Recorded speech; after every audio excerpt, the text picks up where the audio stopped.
Hello everyone, स्वागत है आप सभी का बैंकिंग अपडेट में। आई होप कि आप सब लोग बहुत ही अच्छे होंगे। दोस्तों, आज हम एक बहुत ही इंपॉर्टेंट टॉपिक को इस वीडियो में कवर करने वाले हैं। वो है कि मॉक टेस्ट हमारी प्रिपरेशन के दौरान, बैंक और एग्ज़ाम, इंश्योरेंस एग्ज़ाम की प्रिपरेशन के दौरान क्या अहमियत रखता है, कितना इंपॉर्टेंट है। ओके, सो वीडियो के लास्ट तक आप साथ में बिल्कुल बने रहिएगा। और अगर आप अपने बैंकिंग अपडेट चैनल पर पहली बार विजिट कर रहे हैं तो सब्सक्राइब करना बिल्कुल भी ना भूलें। और साथ ही साथ अब आपका जो चैनल है वो इंस्टा पे भी आ चुका है, तो जल्द से जल्द जो है आप लोग हमको इंस्टा पे फॉलो करिए। वहाँ पर आपके सामने बहुत जल्द लाइव क्विज़ेज़ और जो भी चीज़ें हैं, ठीक है, जो भी अपडेट है वो भी आपको इंस्टा पे देखने को मिलेगी। साथ ही साथ एक बहुत अच्छा सरप्राइज़ आप सभी के लिए हमारे चैनल के माध्यम से आपको इंस्टा पे देखने को मिलेगा बहुत जल्द। ओके, कोशिश हमारे लोगों की जारी है। सो इंस्टा पे फॉलो करिए, लिंक जो है मैंने डिस्क्रिप्शन में दे दिया है बैंकिंग अपडेट का। अब बात करते हैं कि मॉक टेस्ट के रिगार्डिंग हमारे सबकी क्या इम्पोर्टेंस है। तो कुछ पॉइंट है वो मैं आपके साथ इस वीडियो में कवर करने वाला हूँ। सबसे पहले नंबर पे क्या है कि जब कैंडिडेट प्रिपरेशन स्टार्ट करता है बैंक एग्ज़ाम को लेकर या इंश्योरेंस एग्ज़ाम को लेकर, तो उसका जो भी बिगनर्स और फ्रेशर्स कैंडिडेट होते हैं, यहाँ पर मैं बेसिकली उनकी बात कर रहा हूँ, या जो कुछ टाइम से प्रिपेयर कर रहे हैं, ठीक है, वो सबसे पहले नंबर पे एक एम ये बनाते हैं कि हम सबसे पहले नंबर पे एग्ज़ाम के रिगार्डिंग बेसिक टू एडवांस चलेंगे। मतलब आप बेसिक टू एडवांस का मतलब समझ रहे हो ना। बेसिक टू एडवांस का मतलब ये होता है कि पहले नंबर पे हम पूरा होल सिलेबस कवर करेंगे, बेसिक को अच्छे से क्लियर करेंगे। उसके बाद जो है हम मूव ऑन करेंगे मॉक टेस्ट पर, मतलब फिर आप मॉक टेस्ट पे जाओगे। तो एक ही चीज़ कहना चाहता हूँ कि सबसे बड़ी जो गलती है वो कैंडिडेट यही करता है। अगर आप आज से, मैंने हमेशा से यही चीज़ कहते आया हूँ, फिर कह रहा हूँ कि अगर आप मॉक टेस्ट के रिगार्डिंग एग्ज़ाम के रिगार्डिंग प्रिपेयर कर रहे हो तो आपको आज से ही मॉक टेस्ट को अटेम्प्ट करना है। अब ये इसकी इम्पोर्टेंस क्या है, क्यों, ये मैं आपको कहना चाह रहा हूँ। मैं एक कॉमन एग्जांपल लेता हूँ कि आपने बेसिक तैयार करने में 2 मंथ लगा दिए, ठीक है। मान लेता हूँ कि आपने 2 महीने पूरे जो है बेसिक को कंप्लीट करने में एग्ज़ाम के लगा दिए, और 2 मंथ के बाद अगर आप मॉक टेस्ट पे जाओगे, मतलब आप मॉक टेस्ट को अटेम्प्ट करोगे, इन केस आपने तो पूरा होल सिलेबस कवर कर लिया, ठीक है, और मॉक टेस्ट में आप अगर चले गए तो आपके कुछ क्वेश्चन गलत हो गए। भाई 100 में आउट ऑफ 100 तो लाने वाले बहुत कम कैंडिडेट होते हैं। आउट ऑफ 100 में 100 कोई नहीं लाता भाई, ठीक है। अगर आप उस टाइम पे मॉक टेस्ट दे रहे हो, कोई भी एग्ज़ाम जो टॉपिक है आपका वो आपको प्रॉब्लम उसमें फेस करनी पड़ गई, तो आप सोचोगे कि यार मैंने कैसे इसको कवर किया। मतलब आपके सामने वो कहीं ना कहीं प्रॉब्लम रिपीट होकर फिर से आ गई। अब आप फिर से बेसिक कॉन्सेप्ट क्लियर करोगे क्या? नहीं। इसीलिए मेरा कहना क्या है कि आप जब भी प्रिपरेशन करने बैठे, सपोज कर लीजिए आप किसी भी एग्ज़ाम को टारगेट कर रहे हैं बैंक और इंश्योरेंस एग्ज़ाम के रिगार्डिंग, तो आप आज उसका मॉक अटेम्प्ट करो बिल्कुल। और शुरुआत में मैं ये चीज़ बिल्कुल समझता हूँ कि आपके शुरुआत में नंबर अच्छे नहीं आएंगे, आपको 0 नंबर देखने को मिलेंगे, 10 20 30 जितने भी नंबर आएंगे, आपको उससे डिमोटिवेट नहीं होना है। आपको अपने आप को डे बाय डे बेहतर जो है परफॉर्मेंस अपनी वेल करनी है, मतलब अच्छी करनी है। और ये चीज़ आपको कैसे होगा? ये होगा आप मॉक टेस्ट के बाद जो उसका सबसे बड़ा गेम होता है वो होता है एनालिसिस का। अगर आप एनालिसिस अच्छे से करते हो मॉक टेस्ट के रिगार्डिंग, तो आप खुद डे बाय डे अपने आप को इम्प्रूव कर पाओगे। भाई आपने आज एक मॉक टेस्ट अटेम्प्ट किया, अब भले ही आप उसको कल उसका एनालिसिस करो, कोई बात नहीं, बट आपको वहाँ से एक चीज़ का अंदाज़ा लग जाएगा ना कि नंबर ऑफ़ क्वेश्चन एग्ज़ाम के रिगार्डिंग आप कैसे प्रिपेयर कर सकते हो। जैसे एक जो एग्ज़ाम हॉल का जो प्रेशर होता है वो आप अपने घर में बैठ के फील कर सकते हो, क्योंकि अगर आपने घर में ही एग्ज़ाम हॉल के जैसा मॉक टेस्ट का अपना माहौल बना लिया है, तो डेफिनेट आप जिस दिन एग्ज़ाम देने जाओगे आपको यही लगेगा कि मैं जो है मॉक टेस्ट को अटेम्प्ट कर रहा हूँ। बिल्कुल श्योर कह रहा हूँ, अगर आपने सीरियसली डेडिकेट तरीके से मॉक टेस्ट को अगर आपने घर में देना स्टार्ट कर दिया अच्छे से, जैसे एक एग्ज़ाम का जो माहौल होता है, तो डेफिनेट आप जिस दिन एग्ज़ाम हॉल में बैठोगे आपको ये लगेगा कि मैं अपने घर में बैठ के मॉक टेस्ट दे रहा हूँ। तो बिल्कुल आपको काम तो कहीं ना कहीं अपने वर्क जो है वो घर पर ही करना है, तभी जाके आप एग्ज़ाम के उस माहौल को समझ पाओगे, आप फील कर पाओगे एग्जामिनेशन के माहौल को। नंबर ऑफ़ क्वेश्चन जब आपके सामने साइड में टाइमर चलेगा, ठीक है, टाइम आपके सामने निकलता जाएगा। किसी किसी मॉक टेस्ट जैसे अगर मैं बात करूं तो सेक्शनल टाइमिंग होती है, तो आपको वो प्रेशर महसूस होगा, तब कहीं ना कहीं आपको वो फील आएगा एग्ज़ाम के रिगार्डिंग। तो मॉक टेस्ट ये इंपॉर्टेंस देता है आपको, ठीक है। और एनालिसिस उसका उससे भी इम्पॉर्टेंट रोल प्ले करता है, क्योंकि एनालिसिस क्या है कि आप सपोज कर लो कि आप जैसे आपने एनालिसिस किया, अब आपको मालूम चल गया कि हमारे जो है ये वीक एरियाज़ है, ठीक है, आपने मान लिया कि ये चीज़ हमारी वीक है, तो आप उसके रिगार्डिंग प्रिपेयर करो। आप उस टॉपिक को उठाओ, उसमें 2 से 3 दिन लगाओ और अच्छे से आप उसको प्रिपेयर करो।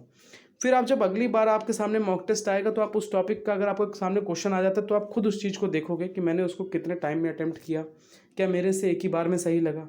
अगर मुझसे गलत हो गया तो मैं उसको फिर से प्रिपेयर करूँगा। ऐसे क्या है कि जो परफॉर्मेंस आपकी साथ साथ चल रही है ना, आप उस पर भी ध्यान दोगे। ओके, तो इसीलिए बेसिक चीज़ों से, बेसिक कॉन्सेप्ट के साथ साथ आपको मॉक टेस्ट लगाना है। और जब से आप प्रिपरेशन स्टार्ट करोगे तब से आपको मॉक टेस्ट लगाना है। मॉक टेस्ट एनालिसिस करने में आप ऐसे समझ लो कि आपकी प्रिपरेशन जो है 90% कवर हो जाएगी और 90% ही आपके चांसेस बनेंगे सिलेक्शन को लेकर। एनालिसिस वो इम्पॉर्टेंट रोल प्ले करता है बैंक और इंश्योरेंस एग्ज़ाम के रिगार्डिंग, इसीलिए एनालिसिस बहुत इंपॉर्टेंट है। इंपॉर्टेंट मतलब बहुत इंपॉर्टेंट। आपको कोई भी सेक्शन नहीं छोड़ना है, चाहे आपका स्ट्रॉन्ग एरिया हो, चाहे आपका वीक एरिया हो, चाहे आपने जो है स्किप जो क्वेश्चन किए, कोई भी आपको सेक्शन को छोड़ना नहीं है। उसको चाहे आप नोट डाउन कर सकते हो, अगर आप उसको रिपीट कर सकते हो तो बहुत अच्छी बात। ओके, और मॉक टेस्ट के फ़ायदे क्या हैं? एग्ज़ाम लेवल, अब एग्ज़ाम लेवल जैसे क्या है, जैसे आप मॉक टेस्ट देते हो तो आपको पता चलता है, जैसे मॉक टेस्ट जब आप अटेंड करते हो तो आपको पता चलेगा कि हाँ यार ये इजी लेवल था, ये मॉडरेट लेवल का मॉक टेस्ट था, ये डिफ़िकल्ट लेवल का था। ठीक है, मेंस के कुछ मॉक टेस्ट डिफ़िकल्ट लेवल के होते हैं, ठीक है, मॉडरेट टू डिफ़िकल्ट या easy to moderate mock test. तो आप उस हिसाब से एग्ज़ाम के पैटर्न को, ठीक है, एग्ज़ाम के लेवल को आप मॉक टेस्ट में ही समझोगे, जिससे जब आप एग्ज़ाम देने के लिए जाओगे तो आपको उतनी प्रॉब्लम फेस नहीं करनी पड़ेगी। और सबसे बड़ी बात क्या है कि अगर आप सपोज़ कर लो, मैं एक छोटा सा एग्जांपल लेता हूँ कॉमन, कि अगर आपने एक मॉक टेस्ट अगर आप डेली लगा रहे हो तो मंथ के 30 मॉक टेस्ट आपने लगाए और एक मॉक टेस्ट में 100 क्वेश्चन होते हैं, मतलब आप महीने में 3000 क्वेश्चन की प्रैक्टिस सिर्फ और सिर्फ मॉक टेस्ट से कर रहे हो। क्योंकि बुक्स से तो बहुत लोग प्रैक्टिस करते हैं, बस कभी कभी क्या होता है कि बुक्स के रिगार्डिंग लोग बोरियत भी फील करने लगते हैं। लेकिन जब आप 3000 क्वेश्चन आप अलग अलग वैरायटी के, अलग अलग लेवल के, इजी मॉडरेट डिफ़िकल्ट लेवल के जब आप लगाओगे तो खुद आपको एक अच्छा फील होगा।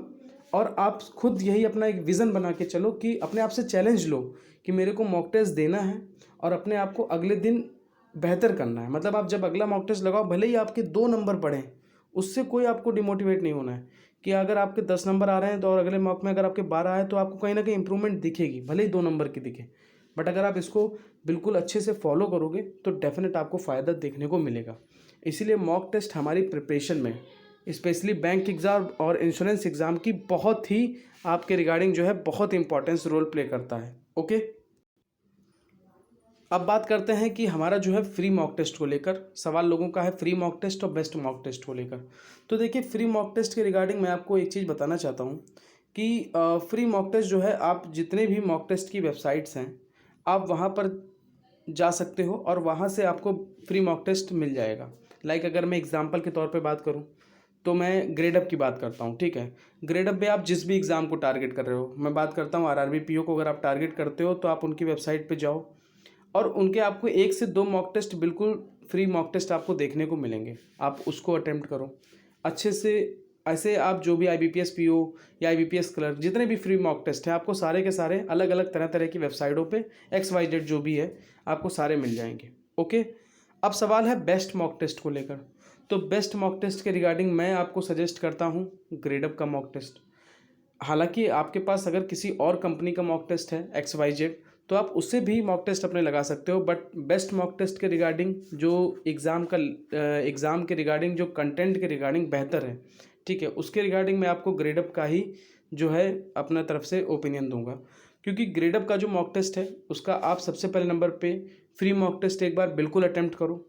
इनके एग्ज़ाम का जो कंटेंट का लेवल है आप उसको जज करो, उसको देखो और एग्ज़ाम लेवल के रिगार्डिंग आप खुद कहोगे कि सर जो आपने बताया मॉक टेस्ट है बिल्कुल बहुत बढ़िया है। क्योंकि मैंने जिन जिन लोगों को सभी तक जो है सजेस्ट किया है, उन्होंने मुझको खुद बताया कि सर आपने मॉक टेस्ट बहुत अच्छा बताया है और हमको जो है डे बाई डे अपनी परफॉर्मेंस अच्छी देखने का, बिल्कुल मतलब आप खुद सोच लो कि वो मेरे को बता रहे हैं कि सर हम डे बाई डे अपने आप को इम्प्रूव कर रहे हैं। इसीलिए जो भी चीज़ मैं आपको बता रहा हूँ कोई गलत नहीं बता रहा हूँ, क्योंकि मेरा एक यही एम है कि आप सब लोग फर्स्ट अटेम्प्ट में ही एग्ज़ाम क्लियर करो और इस साल सिलेक्शन हर एक एग्ज़ाम में, मतलब जो भी आप टारगेट कर रहे हो उसमें आप सिलेक्शन ले पाओ। इसीलिए ग्रेडअप का मैं आपको सजेस्ट करता हूँ, जो ग्रेडअप का मॉक टेस्ट है बहुत ही अच्छा है। आप इनके सबसे पहले नंबर पे फ्री मॉक टेस्ट को बिल्कुल लगाओ, एग्ज़ाम के लेवल को चेक करो, कंटेंट लेवल को चेक करो और उसके बाद आप खुद अपना ओपिनियन रखो कि मेरे को टेस्ट सीरीज़ लेना है या नहीं लेना है। अगर आपको पसंद आ जाता है तो बिल्कुल अपडेट 40 आप हमारा कोड यूज़ करो, मैक्सिमम डिस्काउंट आपको हमारी तरफ से देखने को मिलेगा, ठीक है।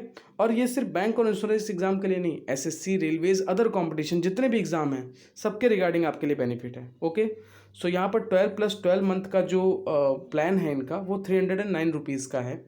बट आप हमारे यूज़र हो तो आपको हमारी तरफ से 15% डिस्काउंट आज की डेट में मिल रहा है। तो अपडेट 40 कोड का यूज़ करना है, ठीक है। और आपको ये जो प्राइस है 309 से 186 रुपीज़ में पड़ जाएगा। सो लिंक जो है मैंने डिस्क्रिप्शन में दे दिया है, वहाँ से जाके आप डायरेक्ट लॉगिन कर सकते हो अच्छे से। और बस एक ही बात कहूँगा कि आप इनका एक बार फ्री मॉक टेस्ट लगा के देखो और आप खुद कहोगे कि सर आपने बहुत अच्छी चीज़ मेरे को सजेस्ट करी है। ओके, सो लिंक मैंने डिस्क्रिप्शन में दे दिया है, वहाँ से जाके डेफिनेट आप लॉगिन करो और मॉक टेस्ट को 12+12 मंथ के इनके प्लान को सक्सेस करो अपडेट 40 कोड यूज़ करके। ओके, सो मिलते हैं नेक्स्ट वीडियो में। और अगर आपको फ्री ऑफ कॉस्ट कंटेंट हमारा चाहिए तो आप टेलीग्राम चैनल हमारा ज्वाइन कर लो। ये अगर आप हमारे चैनल बैंकिंग अपडेट पर पहली बार विजिट कर रहे हो तो सब्सक्राइब किए बिना बिल्कुल भी मत जाना, ज़्यादा टाइम नहीं लगता है, सिर्फ रेड बटन पे क्लिक करना है। और इंस्टा पे आ जाओ भाई, हम लोग आ गए हैं, आप भी आ जाओ। आप सभी के लिए डे बाय डे हम कुछ अच्छा ही प्लान करेंगे और सरप्राइज़ बहुत जल्द आपको इंस्टा के माध्यम से ही देखने को मिलेगा। तो मिलते हैं नेक्स्ट वीडियो में, ध्यान रखिएगा अपना।